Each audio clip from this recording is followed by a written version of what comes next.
கண்மணி கடத்தல்ன விஷயம் வந்து முழுக்க முழுக்க அன்புக்கு தெரிஞ்சிருச்சு. அதுக்கப்புறம் அவரு என்ன பண்றாருன்னா, சிசி கேமராவுல வந்து போய் பார்க்குறாரு. கண்மணிய வந்து யாரு எங்க போனாங்க அப்படிங்கிறத தெரிஞ்சுக்கலாம் அப்படின்றக்காண்டி, சிசி கேமராவுல பார்க்கும்போது, அவங்க பீச் பக்கம் போறது கன்ஃபார்மா தெரிஞ்சு போச்சு. என்ன பண்றாருன்னா, விடிஞ்ச உடனே ஆளா வந்து பீச்சுக்கு போறாரு. போய் தேடி பார்க்கும்போது அங்க யாருமே இல்ல. பக்கத்துல இருக்க போட்ல உள்ளவங்கட்டலாம் கேட்குறாரு, "என்னங்க இந்த மாதிரி இந்த போட்ல யாரும் கடலுக்கு போயிருக்காங்களான்ட்டு?" "இன்னைக்கு போட் எங்கேயும் போகாது சார். இன்னைக்கு நாங்க ஸ்ட்ரைக் பண்ணிக்கிட்டு இருக்கோம்" அப்படிங்கிறாரு. அந்த டைம்ல ஒரு போட் மட்டும் கடலுக்குள்ள போயிட்டு இருக்குங்க அப்படின்ற விஷயத்த எடுத்து சொல்றாரு.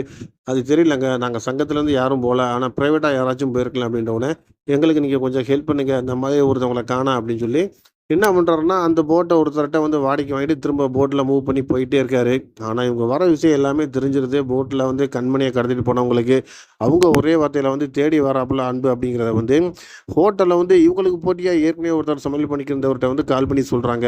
அவங்கட்ட வந்து அவரு என்ன பண்றாருன்னா, கண்மணிக்கு ஃபோன் பண்ணி அதாவது வந்து வெண்ணிலாவுக்கு ஃபோன் பண்ணி சொல்லிட்டு இருக்காரு. ஸோ, வெண்ணிலாவோட பிளானே என்னன்னு பார்த்தீங்கன்னா, வெண்ணிலா மூலியமா தான் இது எல்லாமே நடக்குது. ஆனா, வெண்ணிலா பேரு வெளில வராம இருக்கறதுக்கு நடுவுல ஒரு ஆள வச்சு வேலை செய்ய ஆரம்பிச்சிருக்கு. ஸோ, எல்லாமே தெரிஞ்சிருது. ஆனா, ஒரு கட்டத்தில வந்து அவங்க என்ன சொல்றாங்கன்னா, கடத்தப்பட்டவங்க, "என்னங்க மேடம் இவங்கள தேடி யாருமே வரமாட்டாங்க அப்படின்னு தானே சொன்னீங்க. ஆனா நடந்த விஷயத்த பாருங்க. போட்டுக்கு பின்னாடியே ஒருத்தர் விரட்டி வந்துகிட்டு இருக்காரு.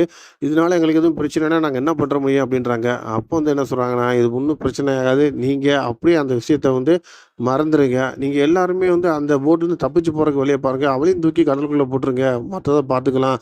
அப்படின்ற மாரி சொல்லிர்றாங்க. வேற வழியே இல்லாம வந்து கண்மணிய வந்து அவைங்க கடல்ல தூக்கி போட்டாய்ங்க. கண்மணிய தூக்கி போடும்போது அன்பு தூரத்திலருந்து பார்க்குறாரு. அவரு வந்து விரட்டி வந்து கண்மணிய தூக்கி கரைக்கு கொண்டு வரக்கு ரொம்ப சிரமப்பட்டு வந்திருக்காரு. வந்து கதர்றாரு, "கண்மணி என்னைய மன்னிச்சுரு. நான் தப்பு பண்ணிட்டேன். என்னோட ஈகோனால நான் உன்னுடைய வாழ்க்கையில நெறைய விஷயங்கள வந்து நான் மிஸ் பண்ணிட்டேன். இனிமேல் அந்த தவறு பண்ண மாட்டேன். என்னைய மன்னிச்சிரு கண்மணி" அப்படின்னு சொல்லி கெஞ்சி